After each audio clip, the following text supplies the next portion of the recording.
జనసేన ఆశలు అడి ఆశలు అవుతాయా, నెరవేరుతాయా?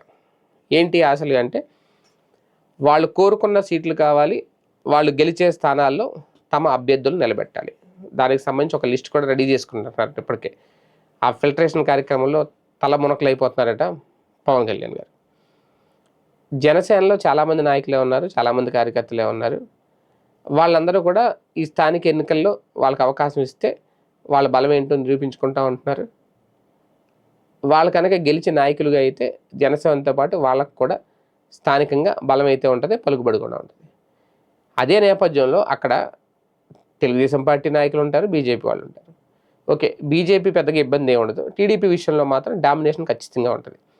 ఆ డామినేషన్ దాటి సీటు సంపాదించుకొని అక్కడ అభ్యర్థిని నిలబెట్టి గెలిస్తేనే వీళ్ళ ఆశలు నెరవేరినట్టు, లేదంటే ఆశలు అడియాశలు అయినట్టే.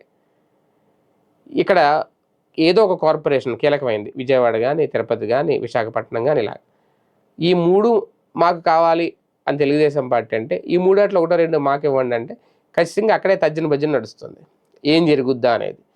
కాకపోతే చాలా హోప్స్ అయ్యి పెట్టుకున్నారు ఈసారి స్థానిక ఎన్నికల మీద జనసేన. అలాగే భారతీయ జనతా పార్టీ కూడా తన బలం నిరూపించుకోవాలనుకుంటుంది. టీడీపీ అధికారంలో ఉన్నాం కాబట్టి మాకు ఖచ్చితంగా మాకే వస్తాయి ఈ స్థానాలన్నీ, మన బలమే ఉందని టీడీపీ అనుకుంటుంది. గ్రౌండ్ లెవెల్లో ఒకప్పుడు వైసీపీకి టీడీపీ గొడవలు జరిగినాయి ఇదే స్థానిక ఎన్నికల విషయంలో.